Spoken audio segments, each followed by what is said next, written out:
There is a farmhouse hidden in Holmes County, Ohio, where something has happened that sounds impossible. For more than 60 years, not a single fly has landed on the kitchen counter. Not one. No window screens covering every opening. No sticky fly strips hanging from the ceiling. No chemical sprays sitting beside the sink. No electric zappers buzzing in the corner. No expensive pest control company arriving every few months. Nothing. Just an old farmhouse kitchen. A wooden table. A back door opening directly into a working farm.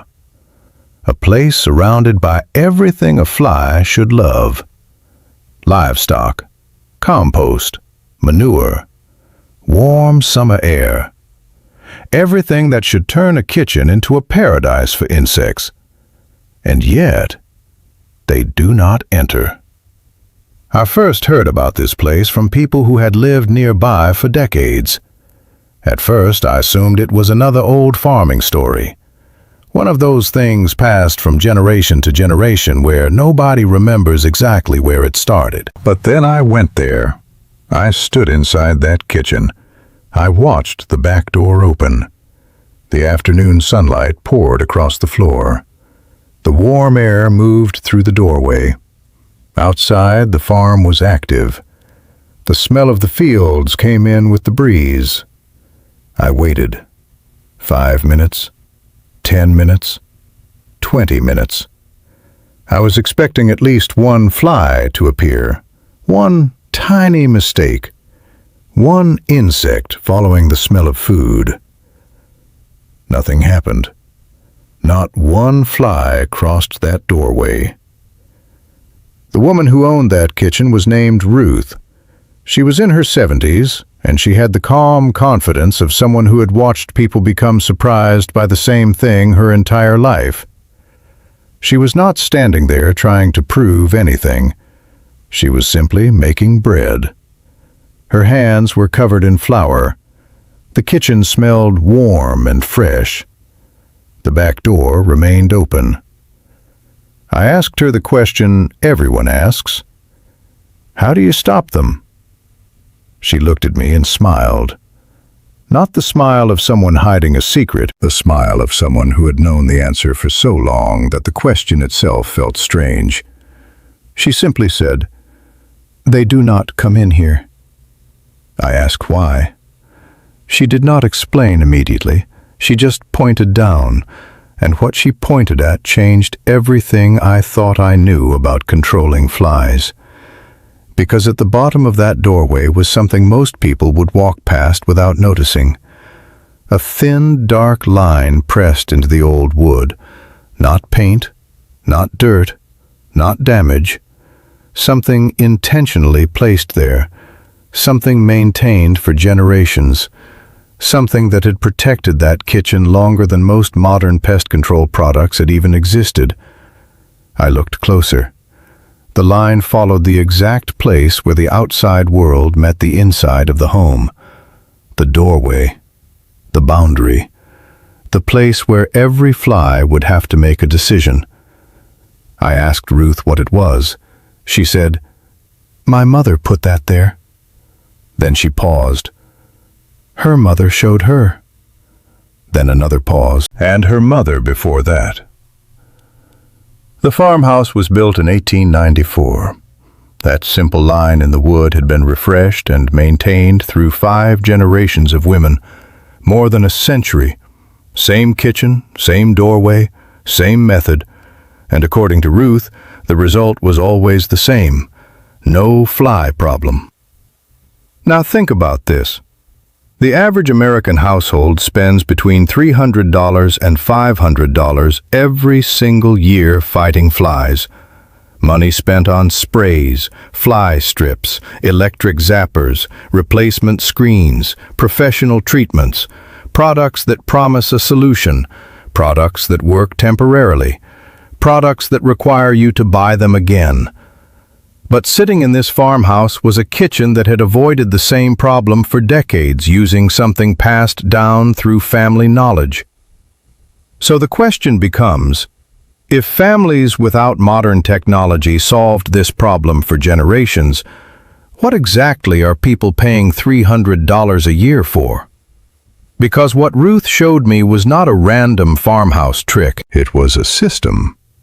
And the more I researched it, the more surprising the story became. When I left Holmes County, I did not simply accept the story. I wanted to know why it worked. Because if something continues working for more than 100 years across multiple generations, there is usually a reason. There is usually science behind the tradition. What I discovered was that the answer was not hidden. It was connected to how flies actually think. Most people assume flies enter homes because they are careless. They are not. Flies are constantly analyzing their surroundings. They use smell as one of their most important survival tools. Unlike ants that follow chemical trails, or mosquitoes that detect carbon dioxide and body heat, flies use airborne scent signals to decide whether an area is safe. Every doorway is a decision point. A fly approaching an entrance is essentially asking, does this smell like food? Does this smell like a place where I can reproduce? Does this smell safe? Or does this smell dangerous? If the answer is wrong, the fly changes direction. It does not fight through. It does not force itself inside. It simply leaves. And that was the secret Ruth's family had preserved. They understood that the goal was not to kill every fly. The goal was to convince the fly that entering was a bad decision. The method used by many old farming families was built around 3 simple ingredients, 3 natural compounds working together. The first was pennyroyal oil. Pennyroyal is a wild mint plant that has been used for generations as an insect deterrent. The important compounds inside it create a powerful scent signal that insects strongly dislike. The second ingredient was raw apple cider vinegar, not because flies love vinegar. That is where many people misunderstand the science. Small amounts of fermenting vinegar can attract flies, which is why vinegar traps work. But concentrated vinegar behaves differently. The stronger scent creates a harsh environment near the doorway. It becomes a carrier that helps push the herbal compounds deeper into the wood. The third ingredient was dried tansy, a plant with a long history in European household traditions. Old families used it near doors, windows, and storage areas because insects avoided its strong smell. Each ingredient had a different role. One created the main scent barrier. One helped the mixture absorb and last longer. One added another layer of protection.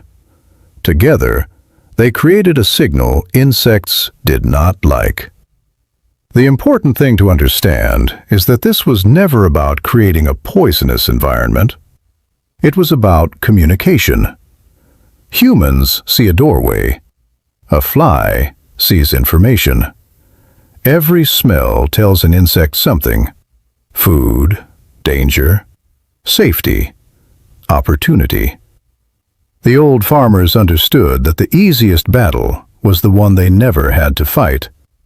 They did not need to kill every insect around the house. They only needed to make the entrance unappealing. The disappearance of this knowledge did not happen overnight. It happened slowly.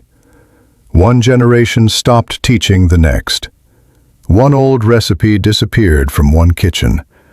One handwritten note was thrown away. One family tradition was replaced by a product sitting on a store shelf. And eventually, millions of people forgot something their grandparents considered completely normal. For generations, farmers understood that the best way to control insects was not always to attack them. Sometimes the smartest solution was to make a place they did not want to enter. Old farmhouse kitchens were built around this idea. The doorway was not just an entrance, it was a barrier. The windows were not just openings, they were controlled points where nature met the home. Every herb hanging near a window, every oil rubbed into wood, every bundle placed beside a door, everything had a purpose. But during the 20th century, the relationship between people and pest control changed forever. A new industry appeared. Instead of passing knowledge from person to person, solutions started coming from factories. The message became simple. If there is a problem, buy something to remove it.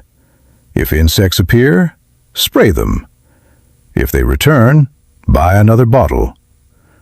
The convenience was undeniable. The old methods required patience.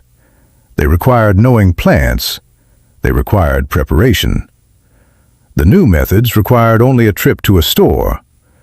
And slowly the old knowledge became something people stopped talking about. Not because it never worked, but because fewer people remembered why it worked. When I researched Ruth's doorway, I discovered that similar practices existed throughout farming communities. Families across Pennsylvania, Ohio, and other rural areas had long used combinations of herbs and oils around their homes. These were not random mixtures. They were carefully observed traditions, passed down because people saw the results every summer. The same people who depended on their farms for survival did not have time for methods that failed. If something protected their food, livestock, and homes, they kept using it. If it did not work, it disappeared. That is how traditional knowledge survived, through results. The most fascinating part was that the recipe itself was surprisingly simple. The first ingredient was pennyroyal oil. Pennyroyal belongs to the mint family, and its powerful aroma has been valued for generations because insects strongly dislike the scent. Farm families used it because it created a warning signal around places where insects tried to enter. The second ingredient was concentrated raw apple cider vinegar. The vinegar served an important purpose. It helped carry the herbal compounds into the wood. Instead of the scent disappearing quickly, the mixture remained connected to the doorway where it was needed most. The third ingredient was dried tansy powder, an old yellow flowering herb with a long history in European and American household traditions. Families used it near doors, windows, and storage areas because insects avoided its strong smell. Each ingredient had a different role. One created the main repellent signal. One helped the mixture absorb and last longer. One added another layer of protection. Together, they created a natural warning system. The doorway became more than just a piece of wood. It became a line insects did not want to cross. The important thing to understand is that this was never about creating a poisonous environment. It was about communication. Humans see a doorway. A fly sees information. Every smell tells an insect something. Food, danger, safety, opportunity. The old farmers understood something that modern homes often forget. The easiest battle is the one you never have to fight. They did not need to kill every insect around the house. They only needed to make the entrance unappealing. But the doorway was only the first layer. The second layer was something I only discovered because I asked Ruth another question before leaving. I asked her, "What happens if a fly somehow gets inside?" She did not answer with words. She simply walked me toward the kitchen window. On the inside windowsill were small, dried herb bundles tied together with old string. At first glance, they looked like simple farmhouse decoration. But they were not decoration. They were protection. Ruth explained that her grandmother had made those bundles, and every few years when the scent disappeared, they were replaced. The bundles contained 3 things: dried pennyroyal, dried basil, dried lavender. Each plant had its own purpose. Pennyroyal created the same strong scent barrier used near the doorway. Basil added another layer of aromatic compounds that insects avoided. Lavender provided a powerful natural fragrance that made the area less attractive to flies. A fly that somehow crossed the first barrier would encounter another signal near the window. The message was the same: this is not a place to stay. The entire kitchen worked together. The doorway stopped insects from entering. The window herbs encouraged them to leave. It was a system built around prevention instead of reaction. Most people wait until the problem begins. They wait until flies appear. Then they start searching for solutions. They spray, they clean, they buy products. They repeat the same cycle every summer. But Ruth's family did something different. They stopped the problem before it started. 3 months after my visit to Holmes County, I found something that connected everything. A cookbook from 1934. Inside it was a section that many readers probably ignored: household remedies and kitchen preparations. Hidden among those pages were descriptions of old farmhouse practices, doorway treatments, window herbs, natural preparations used by families who lived close to the land. The book explained that women in farming communities maintained these traditions because they worked. They were not experiments. They were systems that had already survived generations. And one idea stood out. The people who carried this knowledge did not need to argue about it.